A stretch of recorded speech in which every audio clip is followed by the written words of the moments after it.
ایسا کیجئے یہ سادہ لباس چینج کیجئے, اعلیٰ قسم کا لباس پہنیے, اور یہ نارمل گھوڑا یہ بھی بدل لو, اچھا گھوڑا, برزونی گھوڑا اس وقت ہوتا تھا عربی, اس پہ سوار ہو, کچھ ٹھاٹ باٹ کے ساتھ آؤ نا, تاکہ ان کو بھی پتہ لگے کہ ہمارے سربراہ کا کیا انداز ہے.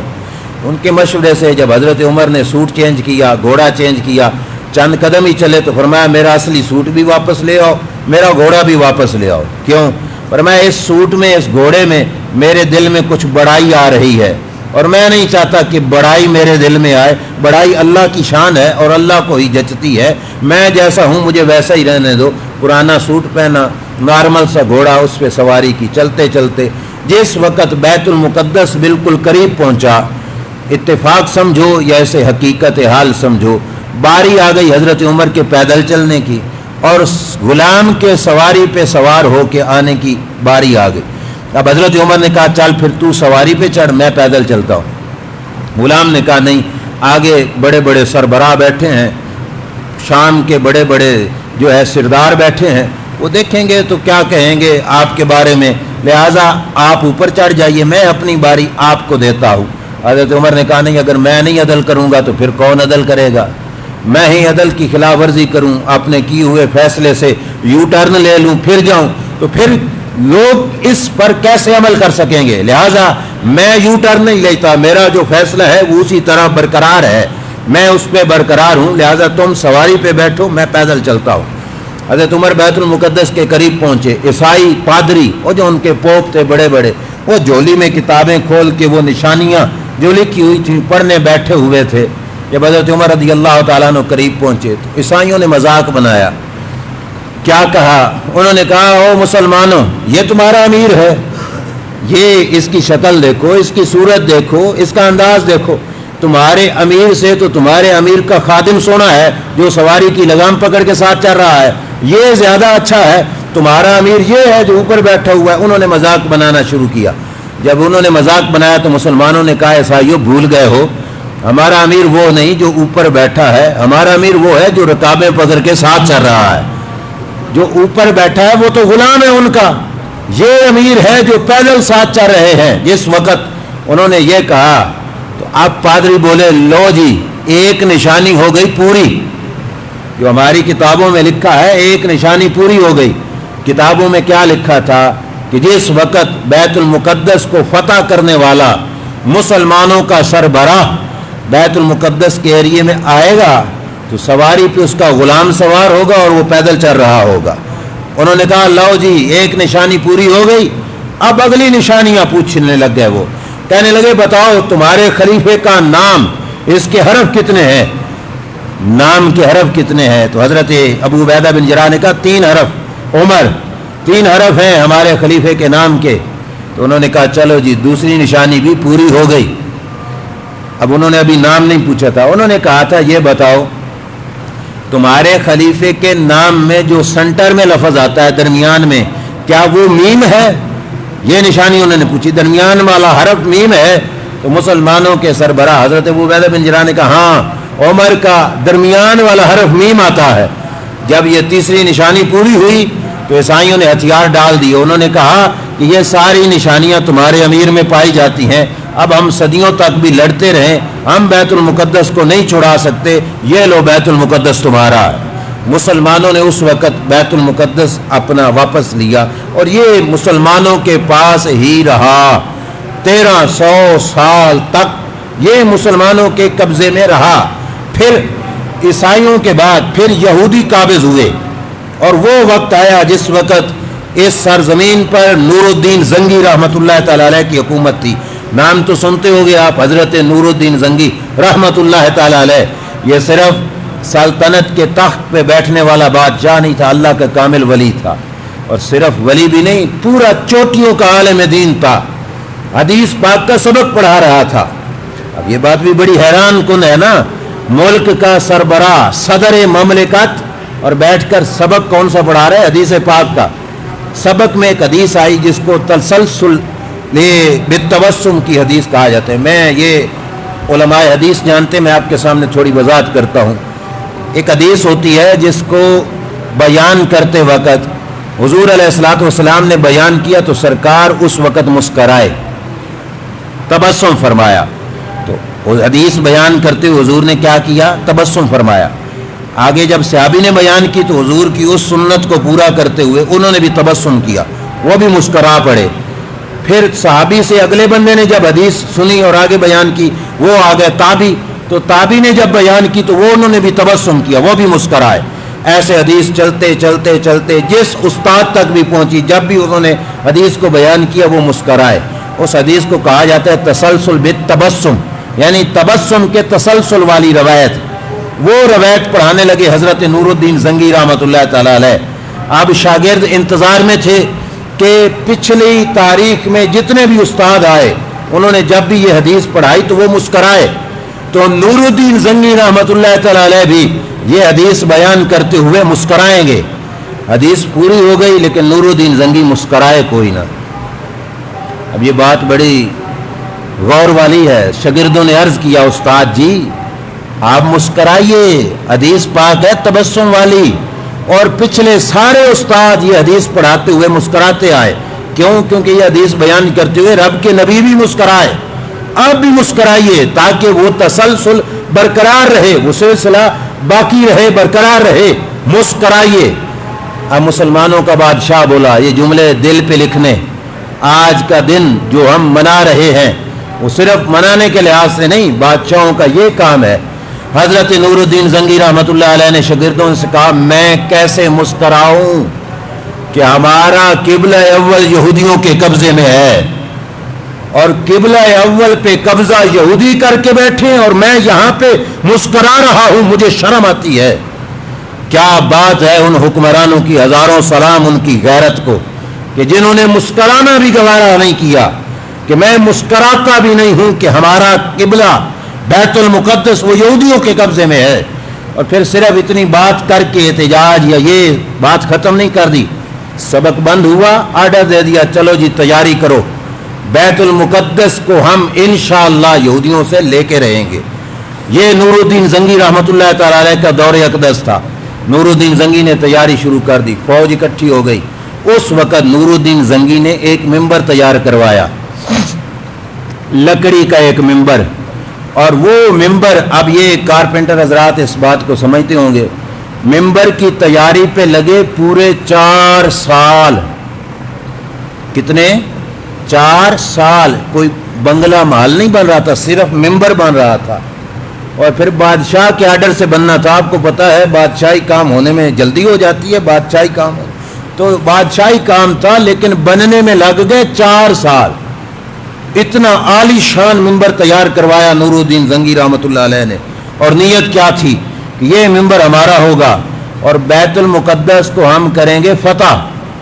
اور جس وقت ہم نے کر لیا بیت المقدس کو فتح تو یہ ممبر رکھ کر ہم بیت المقدس کے محراب میں خطبہ ارشاد فرمائیں گے.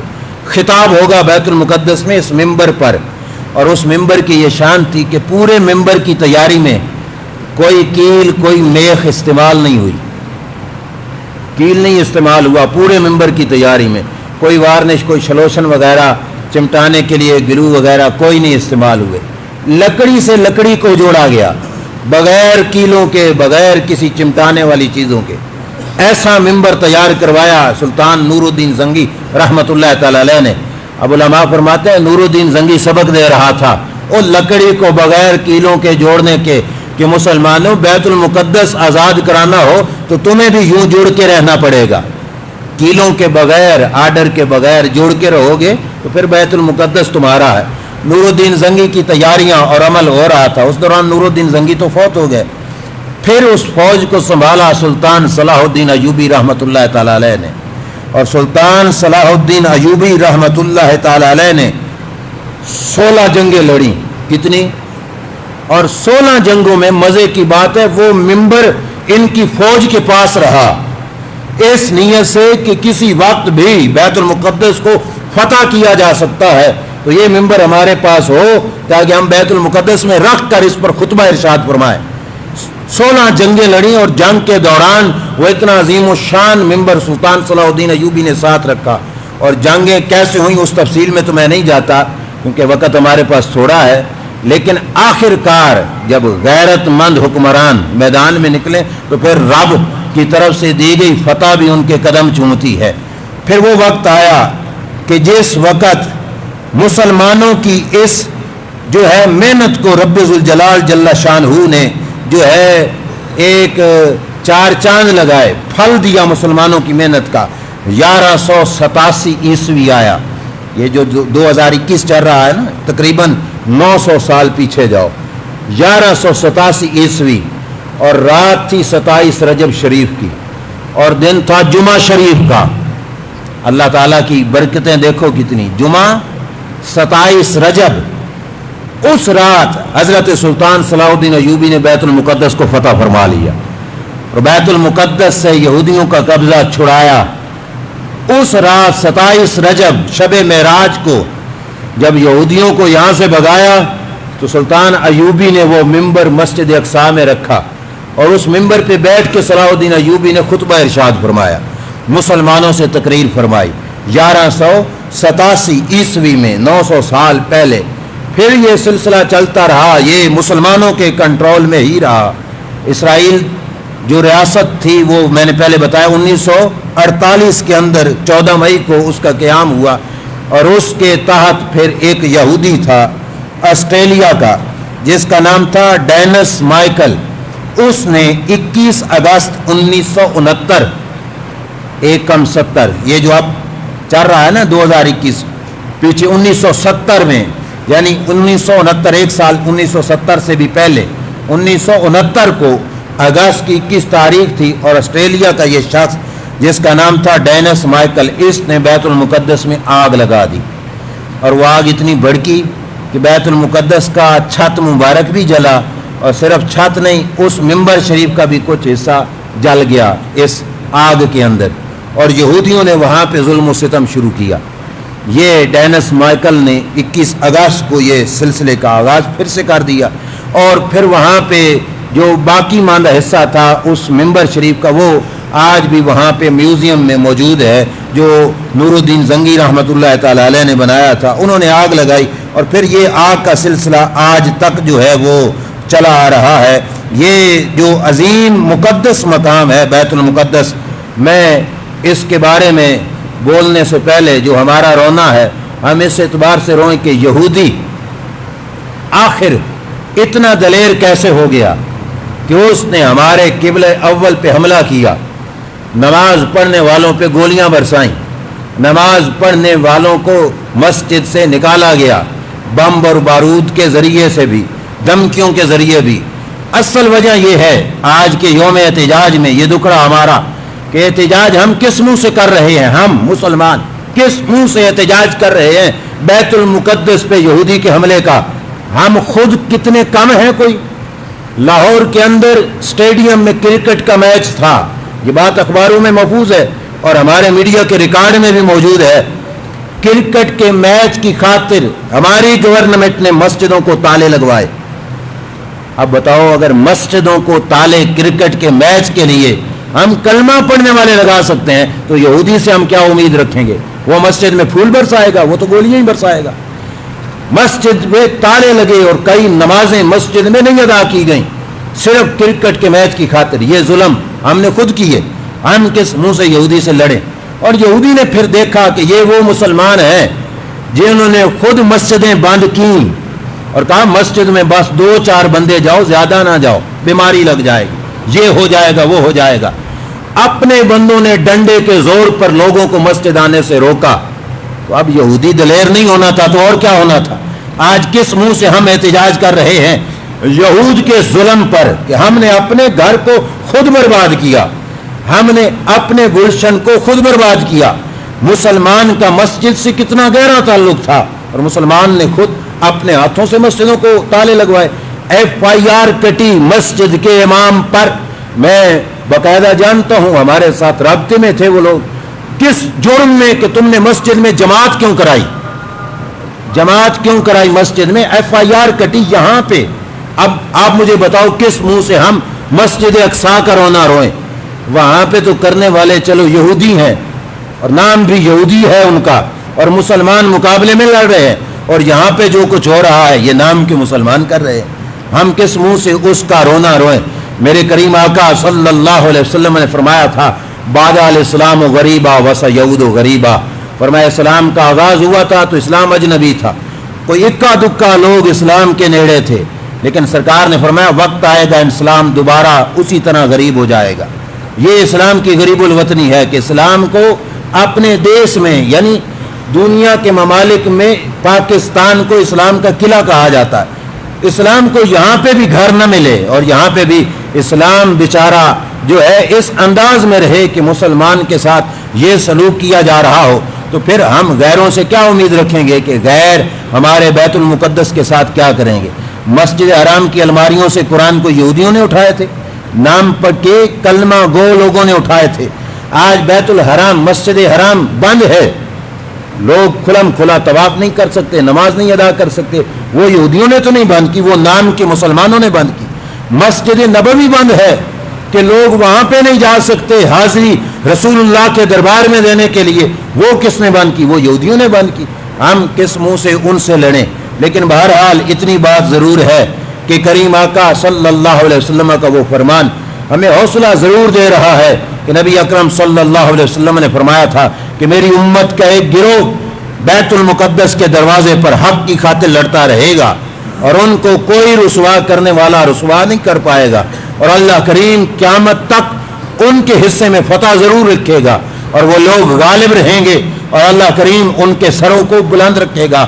وہ دیکھو وہ ٹینکوں کے ساتھ پتھر لے کر لڑنے والی قوم، وہ کیا طاقت ہے؟ وہ رب کی ہی طاقت ہے، ورنہ کہاں کی گولیاں اور کہاں کے پتھر، پتھروں سے لڑنے والے لوگ کیا ہے؟ وہ ایمانی طاقت ہے، اس ایمان کے جذبے کے تحت ان کا سلسلہ ہے۔ لیکن ہمارا رونا فقط وہاں تک نہیں، ہم اپنے دیش کے لیے بھی رو رہے ہیں اس واسطے کہ یہاں پر بھی اسلام کو فل آزادی ہونی چاہیے کہ مسجد کا صرف اتنی حیثیت نہ ہو کہ وہ سٹیڈیم کے میچ کی خاطر مسجد کو لاکھ لگ جائیں، نہیں، مسجد کی سلطنت تو بہت بڑی ہے۔ وقت ہو چکا ہے، ایک بات میں عرض کر کے اجازت چاہوں گا۔ امام اعظم ابو حنیفہ کا دور تھا، وقت کا جو حکمران تھا اس نے اپنی بیوی کو کہا سورج کے ڈوبنے سے پہلے اگر تو میری سلطنت سے نکل جا، اگر تو نہ نکلی اور سورج ڈوبنے تک میری سلطنت میں رہی تو تجھے طلاق۔ امام اعظم ابو حنیفہ رحمۃ اللہ علیہ کے پاس مسجد میں آئی مسئلہ پوچھنے کے لیے، اب میں کیا کروں؟ میں تیز رفتار سواری پہ بھی بیٹھوں تو سورج ڈوبنے تک میں اس کی سلطنت سے باہر نہیں جا سکتی، علاقہ بہت بڑا ہے، ملک بہت بڑا ہے، میں کیا کروں؟ مجھے تو طلاق ہو جائے گی، میرا کچھ کیجئے۔ امام اعظم ابو حنیفہ نے کہا چلو بیٹھ جاؤ۔ عصر کی نماز ہو گئی، سورج ڈوبنے کے قریب جا رہا تھا، عورت کی دل کی دھڑکنیں تیز ہوتی جا رہی تھی، پریشانی بڑھتی جا رہی تھی۔ جب سورج لال ہو گیا، غروب ہونے کے بالکل قریب ہوا، عورت تھوڑی جلال میں آ گئی، غصے میں آ کے اس نے کہا او امام پاک، تم نے میرا مسئلہ نہیں حل کیا، سورج ڈوب رہا ہے، سورج کے ڈوبتے مجھے طلاق ہو جائے گی کیونکہ خاوند نے مجھے یہ کہا ہے کہ سورج ڈوبنے سے پہلے میری سلطنت سے نکل جا۔ اتنی باتیں کہہ ہی رہی تھی کہ سورج ڈوب بھی گیا، وہ عورت رونا دھونا اس نے شروع کر دیا۔ امام اعظم ابو حنیفہ نے کہا عورت پریشان کیوں ہوتی ہے؟ تجھے طلاق نہیں ہوئی، مسئلہ کہہ دیا امام اعظم ابو حنیفہ نے، کوئی 14ویں صدی کا مفتی نہیں، بہت بڑا امام بول رہا ہے، تجھے طلاق نہیں ہوئی، روتی کیوں ہے؟ اس نے کہا نہیں، اس نے کہا تھا بادشاہ نے کہ میری سلطنت سے نکل جا سورج ڈوبنے سے پہلے ورنہ تجھے طلاق ہے۔ امام اعظم ابو حنیفہ نے فرمایا مبارک ہو تجھے، سورج کے ڈوبنے سے پہلے تو اس کی سلطنت میں نہیں تھی۔ اس نے کہا وہ کیسے؟ کہا سورج ڈوبنے سے پہلے تو مسجد میں آ گئی تھی، اور مسجد اللہ کا گھر ہے، کسی حکمران کی جاگیرداری نہیں، یہ اللہ کی سلطنت ہے، یہ اللہ کا گھر ہے، یہاں پہ رب کا جو ہے اس گھر ہونے کی حیثیت سے حکومت اس کی ہے، یہ اس کی حکومت سے یہ جگہ باہر ہے، لہٰذا تجھے طلاق نہیں ہوئی۔ امام اعظم ابو حنیفہ رحمۃ اللہ علیہ نے فرمایا تو لہٰذا مسجدوں کو تالے لگوانا، مسجدوں میں یہ کرنا وہ کرنا، یہ اسلام کے حکم کے تحت مسجدوں کو فل آزاد ہونا چاہیے۔ ہم یہودی کا بھی رونا رو رہا ہے اور اپنے گھر کا بھی رونا رو رہے ہیں۔ اللہ تعالیٰ عالم اسلام کی کل مساجد کو ظالموں کو ظلم سے نجات عطا فرمائے اور اللہ کریم اسلام کے جھنڈے کو سربلندی عطا فرمائے، کفر اور طاغوتی طاقتوں کو رب کریم نیست و نابود فرمائے۔ وآخر دعوانا الحمد للہ رب العالمین۔